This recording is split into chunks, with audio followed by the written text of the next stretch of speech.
With the invasion of the Portuguese 500 years ago, it has made a great impact on our great country. For example, in terms of culture, the formation of a Eurasian society, but most importantly, on the language that we use, the Malay language.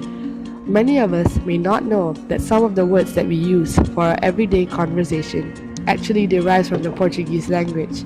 However, we do not know why we use these words instead. The words that we use like kemeja and keju are derived from Portuguese words that were brought with them during their invasion, like culture that Malacca was not exposed to at the time, hence introducing new words, Portuguese words. The Creole language that is spoken by the Eurasian community in Malacca, also known as Cristal. Keju, which is cheese, is derived from the word queijo in Portuguese, which also carries the same meaning but was originally derived from the Latin word Jesus. Keju is pronounced similar to how we would pronounce the Portuguese word, but the only difference is that we say keju, which ends with a U vowel, and the Portuguese words end with an O vowel. Kemeja, which means shirt, comes from the original word camisa in Portuguese, which also means shirt. However, kemeja is not pronounced the same way. According to Merriam-Webster's dictionary, it means a shirt or undershirt for a man or women, a woman's embroidered blouse with loose sleeves. However, in the Malay language, kemeja is usually known as a shirt for men or women. Kereta is another loan word for the Portuguese language. Kereta, which also shares the same meaning. However, cars did not exist at the time, so kereta means Latin carries wheeled vehicle. The use of this word for wheeled vehicles carried on with the invention of cars later on. The presence of Chinese language in Malaysia shows of how important Chinese are in the daily trade and livelihood of common Malaysians, dating back to since British invaded Tanah Melayu, and how gradually willing locals are in embracing Chinese culture. The loanwords, being mostly food-related, might also suggest the importance of the introduction of Chinese culinary in the evolution of Malaysian cuisine. Following this, my first loanword is kuih. As we all know, kuih refers to any form of cake, be it sweet or savory. The definition is similar to the original Hokkien word. However, the difference is that kuih is pronounced as double syllable, whilst the word koe in Hokkien is pronounced as one syllable. Another loanword from Chinese would be tapau. In Cantonese, ta is defined as to hit, to strike, as in the sense of to make, to do, to cause. Pao is to enclose, to contain, to hold, or to wrap up. On the other hand, in Mandarin, ta is gather in, collect, reap, while bao is bundle, package, pack, packet, partial. The combination of these words explain a lot about the meaning of tapau that we use in our daily conversation in Malaysia. Last but not least is topi.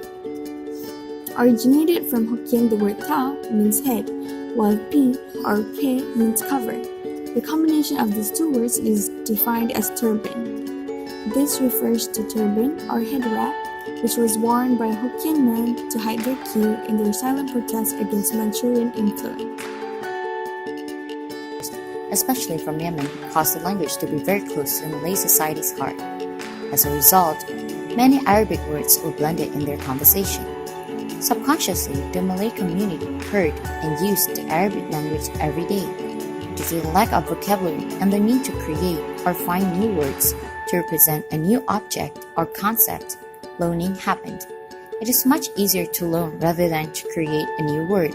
There are a lot of Arabic loanwords in the Malay language, approximately around 2,000 to 3,000 words. However, the prevalence is rather small. Relatively, there are about 10% to 15% only. Some of the Arabic words remain with its original meaning, which is suitable with its designation and significance, while some other may have undergone some modification. Henceforth, my first Arabic loanword is salju. The word originates from the Arabic word salji, pronounced as salji, which means snow. The original meaning remains the same as the meaning of the loanword. There have been some arguments of the spelling of the loanword salji or salju. However, according to Kamus Dewan Bahasa dan Pustaka edisi keempat, it is confirmed that the actual spelling is salju. Besides that, the word korban is also a loanword from the Arabic word korban, pronounced as korban, which brings the meaning gift. However, contextually, the word holds two different meanings, one that sticks to its original meaning, and the other means a person or an animal that suffers or dies due to an accident, devilment, and such. Some argued that the spelling of the word will affect the meaning. For instance, if it's spelled as korban, hence it means gift. If it's spelled as korban, hence the meaning will be the latter.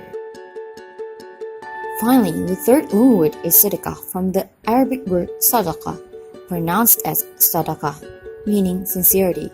However, contextually, the word sadaqah means giving something to someone, charity. The modification of the word meaning had been made prior to the loaning, which means the word is loaned simply for its modified meaning. Greetings to all. Hi, I'm Lisha.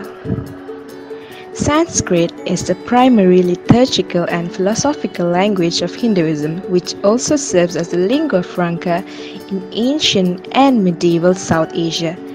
Its influence in Malay language can be credited to the invasion of traders from India along with China to Tanah Melayu during colonial times to engage in exchange of local goods and produce and also expand their religious culture.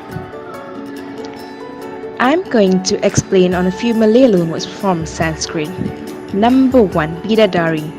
It also means Vidyadari or Apsara in Hinduism, which means nymphs of Swargaloka who are dancers and they are very well versed in their dance skills. Number 2 is dewi. Dewi means goddess. They are also known as deities, demigods, and they are primarily female. They possess godly features and powers. Number 3 is guru. Guru is also known as tutor or educator.